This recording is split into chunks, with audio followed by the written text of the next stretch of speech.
اور موسیٰ نے پورے مینڈے کو مذبح پر جلایا۔ یہ سوختنی قربانی راحت انگیز خوشبو کے لیے تھی۔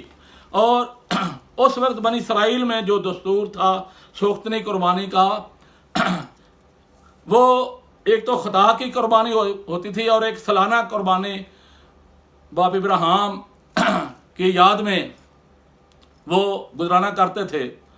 تو گھرانے کے سارے افراد جو ہوتے تھے وہ اس مینڈے پر اپنے ہاتھ رکھتے، اپنے گناہوں کا اقرار کرتے تھے اور گناہوں کے کفارہ کے لیے وہ سوختنی قربانی خداوند کے حضور گزرانا کرتے تھے۔ اور کاہن جو ہوتا تھا وہ اس کا خون لے کر جا کے وہ عہد کے صندوق پر، مذبح پر اور پردے پر چھڑکتا تھا۔ یہ ان کی طرف سے کفارہ ہوتا تھا جو کاہن دیا کرتا تھا۔ اب چونکہ بہت سے سوالات بھی آئے ہیں کہ آیا ہمیں یہ قربانی کا گوشت جو ہمارے بھائی مسلمان کرتے ہیں کھانا چاہیے یا نہیں کھانا چاہیے؟ تو اس کا جواب ہم بائبل مقدس سے پوچھتے ہیں۔ پہلی بات، جس طرح میں نے بتا دیا ہے کہ ابراہیم نے سوختنی قربانی چڑھائی تھی، خوردنی قربانی نہیں چڑھائی تھی۔ نمبر 2، اسحاق کی قربانی دی تھی، اسماعیل کی نہیں۔ بائبل میں یوں لکھا ہے اس نے اپنے بیٹے اسحاق جو اس کا اکلوتا تھا اس کی قربانی چڑھائی۔ اور چلتے چلتے یہ بھی عرض کر دوں کہ پورے قرآن مجید میں کہیں بھی حضرت اسماعیل کی قربانی کا ذکر نہیں ہے۔ اب سوال یہ ہے کہ آیا ہمیں یہ گوشت کھانا چاہیے یا نہیں کھانا چاہیے؟ تو ہم بائبل مقدس سے پوچھتے ہیں کہ آیا کھانا چاہیے یا نہیں کھانا چاہیے۔ یہ پہلا کرنتھیوں اس کا 10واں باب ہے۔ کلام مقدس سے ہم پوچھتے ہیں کہ آیا ہمیں کھانا چاہیے یا نہیں کھانا چاہیے۔ یہ پہلا کرنتھیوں 10ویں باب کی یہ 20ویں آیت میں یوں لکھا ہے،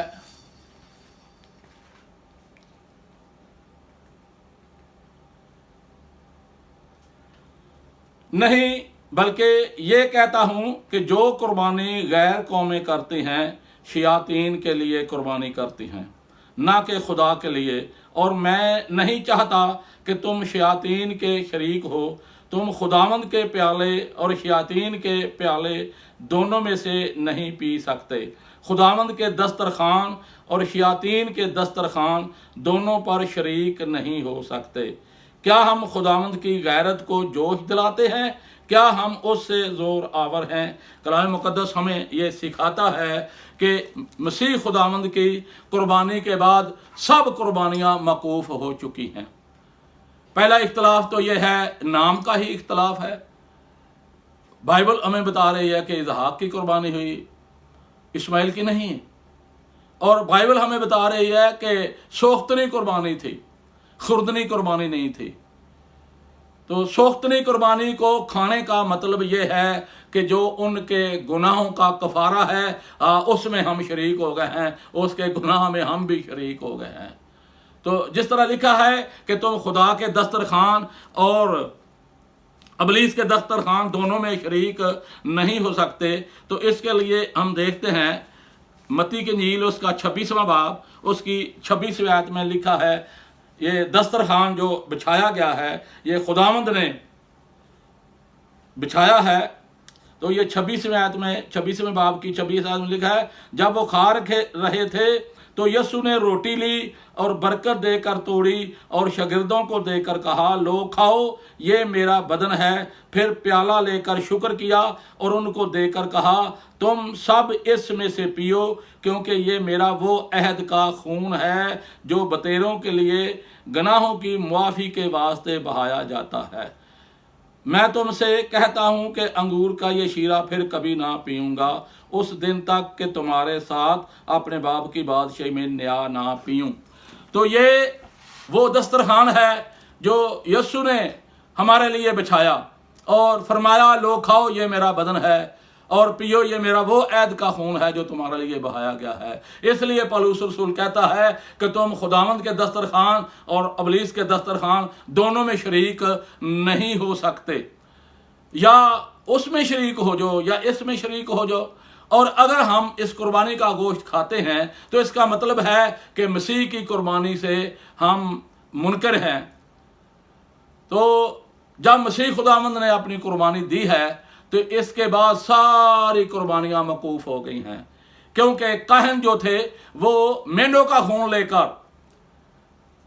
کفارہ گاہ میں جاتے تھے، عہد کے صندوق پر چھڑکتے، پاک ترین مقام میں جاتے اور اپنی قوم کا کفارہ دیتے یا اس گھرانے کا کفارہ دیتے تھے۔ لیکن مسیح خداوند نے یہ خود کیا، خود کفارہ دیا، اپنا خون دے کر اس نے یہ کفارہ دیا ہے اور اس نے یہ قربانی دی ہے۔ اس لیے مسیح خداوند کی قربانی کے بعد سب قربانیاں موقوف ہو گئی ہیں، اور اگر ہم اس قربانی میں شریک ہوتے ہیں تو مسیح کی قربانی سے منکر ہیں۔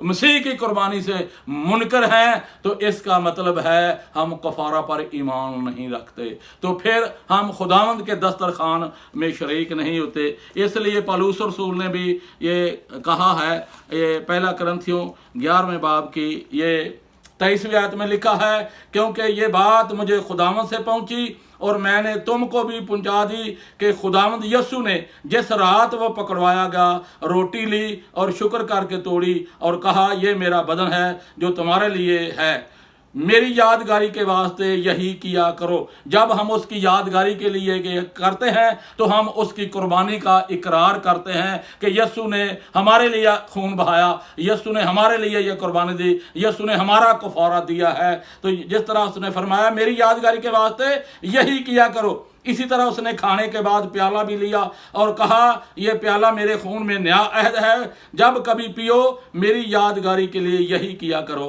کیونکہ جب کبھی تم یہ روٹی کھاتے اور اس پیالے میں سے پیتے ہو تو خداوند کی موت کا اظہار کرتے ہو جب تک وہ نہ آئے۔ تو یہ پولس رسول نے بھی کہا ہے کہ یہ ہے خداوند کا دسترخوان جس میں ہم شریک ہوتے ہیں۔ تو خداوند کے دسترخوان میں شریک ہونے کے لیے یہ ہمیں اس سے نہیں کھانا چاہیے۔ اگر مسیح کے دسترخوان میں آپ شریک ہوتے ہیں تو قربانی کا گوشت ہمارے لیے روا نہیں ہے، تو اس کا مطلب ہے کہ ہم مسیح کے دسترخوان میں شریک نہیں ہیں، ہم اس دسترخوان میں شریک ہیں۔ تو اس لیے عبرانیوں میں بھی یہ لکھا ہوا ہے۔ اب دیکھیے عبرانیوں کا خط 9واں باب اس کی 14ویں آیت میں لکھا ہے، تو مسیح کا خون جس نے اپنے آپ کو ازلی روح کے وسیلہ سے خدا کے سامنے بے عیب قربان کر دیا، تمہارے دلوں کو مردہ کاموں سے کیوں نہ پاک کرے گا تاکہ زندہ خدا کی عبادت کریں۔ اور آگے ہم اسی کی 9ویں باب کی 25ویں آیت کو دیکھتے ہیں، تو یہاں لکھا ہے یہ نہیں کہ وہ اپنے آپ کو بار بار قربان کرے، جس طرح سردار کاہن پاک مکان میں ہر سال دوسرے کا خون لے کر جاتا تھا، یعنی جانوروں کا خون وہ لے کر جاتا تھا جو وہ مینڈا کفارے کے لیے دیتے تھے، خواہ وہ ایک گھرانے کے لیے ہوتا یا پوری قوم کے لیے ہوتا۔ سردار کہن اس خون کو لے کے جا کے کفارہ گاہ پر اس کو چھڑکتے، عہد کے صندوق پر پردے پر چھڑکتے تھے۔